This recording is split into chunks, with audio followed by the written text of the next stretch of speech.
Такое живое музыкальное исполнение сопровождает борцов, участников командного соревнования по борьбе «Куреш», которое прошло в спортивной школе номер 1 в крымской столице. Турнир посвятили памяти выдающегося общественного деятеля, первого муфтия мусульман Крыма Номана Челебиджихана. Главная цель – провести «Куреш» по тем правилам и традициям, которые были присущи национальному виду спорта. Keçкен hafta biz ek günlük seminer geçirdik. Bizim Kureşimizin yeniden tikleme ve bütün usulların, kuralların yanından tiklep dügül eskiden kalgan toplagan bütün meselelerin yerli yerine getirmeye karar çıkardık.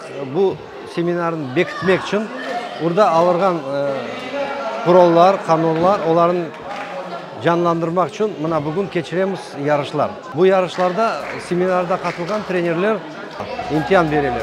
Mümkün айтмак. Куреш – национальный вид единоборства с богатой историей и традициями. Передает философию и ценности крымско-татарского народа. Борьба на поясах берет свои истоки еще в глубине веков. Развитие нашей поясной борьбы «Куреш», безусловно, было прервано, как любое наше национально-культурное развитие. И многое, конечно же, было утеряно. Самое важное, чтобы «Куреш» восстанавливался не просто как вид спорта вообще, как борьба вообще, а именно в рамках тех национально-культурных традиций, которые есть у нас. Соревнование объединило борцов со всего Крыма – Судак, Кизлев, Сак, Эскекырым, Ялта, Алушта, Бахчисарай, Ахмеджит. В горячей схватке проявился сильный дух спортсменов и любовь к Курешу, которую прививают тренеры и люди, развивающие национальный вид спорта на своей родной земле.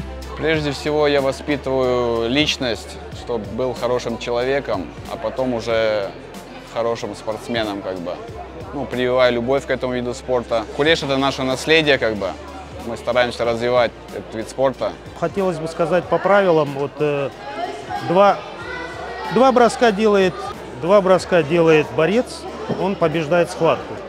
И мне кажется, чем проще будет национальная борьба Куреш, я думаю, она будет процветать. Потому что наши предки, 100 лет назад боролись до поражения, баллов никаких не было. В турнире участвовали около 100 участников в возрасте до 15 лет. Это 19 команд в 5 весовых категориях. Сегодняшние соревнования меня очень удивляют, потому что много соперников. Я борюсь в весовой категории 50 килограмм. Мой соперник попался очень сильно. Занимался классической борьбой. У него очень сильные руки.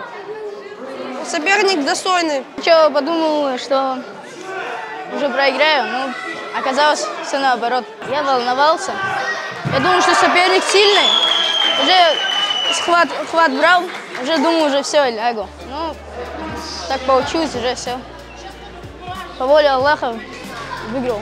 По итогу соревнований 3-е место было присвоено команде из села Темелля, 2-е из Албат. 1-е место и абсолютную победу одержала команда из Судака. Мы команда из Судака. Сегодня одержали победу по Крыму. Мы очень рады, у нас положительные эмоции. Одержали победу благодаря командной работе.